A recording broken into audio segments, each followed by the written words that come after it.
It is a new month, which means we have some new movies coming to theaters. In this video, I'm going to run through 4 that either I've had the opportunity to see and I think are worth checking out, or just have some big buzz anticipation surrounding them. We'll start off the list with what is some folks' most anticipated film of the entire year, and that is, of course, Furiosa, a Mad Max Saga.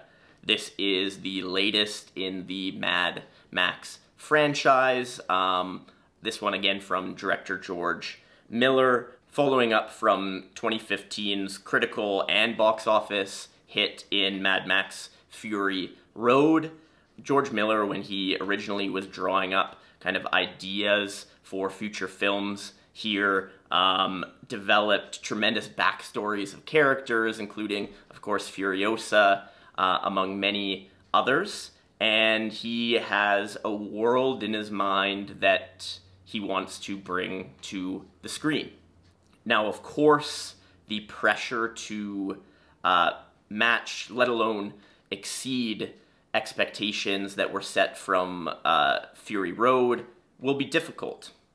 This film is premiering initially at Cannes out of competition, but it will be coming to theaters in a wide release on May 24th.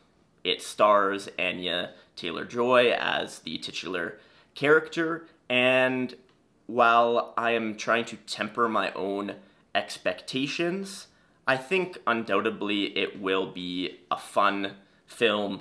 There have been reports that certain sequences, like one singular sequence, would take multiple weeks to film, so a lot of time, a lot of money, a lot of thought, a lot of creativity has gone into this one, and folks are interested to see how it's going to turn out. Moving into a couple smaller releases here, we have In a Violent Nature coming to theaters by Canadian director Chris Nash. I was super fortunate to chat with Nash before I saw the film at the Calgary Underground Film Festival, and it was a super interesting chat.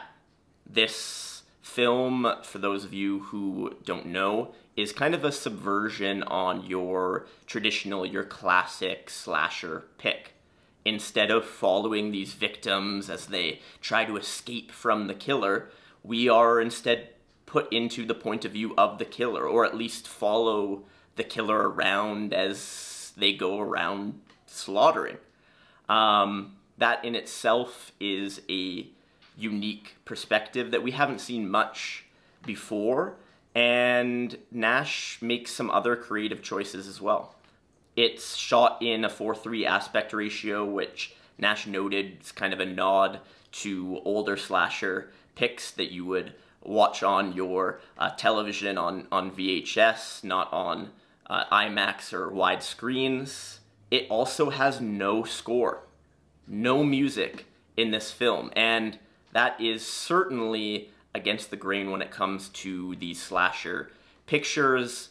As audience members, as viewers, we're often told by the music what we're supposed to feel, and so it takes quite a bit of directorial skill to still tell the story, to still be engaging without kind of leaning on that music, leaning on that score. In my conversation with Nash, I also learned about some of the struggles during production. They literally reshot approximately 70% of this film after already shooting it through. The lead actor playing the killer in this film unfortunately needed to leave the production, so they needed to hire an entirely new killer. Yes, they're masked. Yes, their identity is not revealed. However, the minutia of their movement was so difficult to replicate that they had to reshoot. On this reshoot, budget was tight, so they switched cameras to more prosumer cameras away from kind of the Hollywood standard, and things had to be scaled back. But in the end, it kind of worked out because that's what this picture needed. Its pacing is slow, there's no score, It's set in nature, hence the double meaning of the title, in a violent nature. So it might not work for some. It might not be the intense thrill and constant excitement that you are used to, but it's doing something different. It's doing something unique, and for the most part, it works. This one is coming out in a fairly limited release at the end of the month, May 31st, but it will also be coming to Shudder streaming later this year. Next up, we have I Saw the TV Glow from Jane Schoenbrunn. This is the follow-up to their first feature film, We're All Going to the World's Fair. This one, a little bit larger of a budget versus the extremely lo-fi first feature from Schoenbrunn, but they are able to maintain their singular voice here. It's a very interesting allegory for gender identity and gender dysmorphia as we follow our protagonist, Owen, as they struggle to kind of figure out who they are and end up seeing themselves in a character in a TV show. And once this starts occurring, the lines between the show and real life, quote unquote, become blurred, and we enter into this surrealist depiction of existential crisis, essentially. It's an A24 picture, and it maintains that kind of weirdness that we associate with that particular studio. It was super buzzy at Sundance. I was unable to even see it there because I missed the press showing, and the general public showings had wait lists in the hundreds. I don't expect the wide reception to be as positive as the critical reception has been, but it's certainly an interesting one that could resonate very deeply with a number of folks. It is on a limited release May 3rd, and then a wider release May 17th in most countries. And last, we have The Last Stop in Yuma County.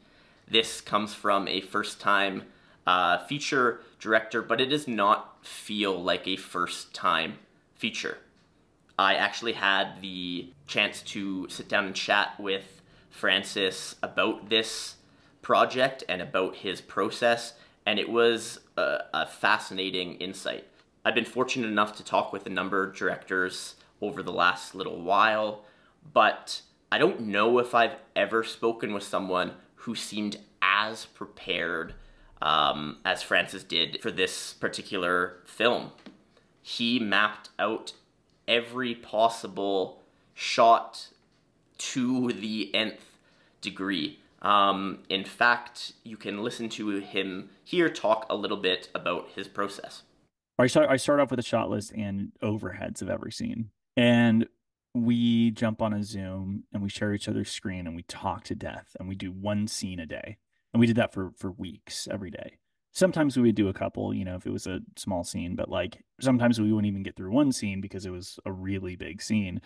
We set certain rules before we start. And like, for instance, like with Last Stop, there was the few rules that we set in the beginning were like, um, there is no handheld or steady cam shots in the diner. Like everything is restrained.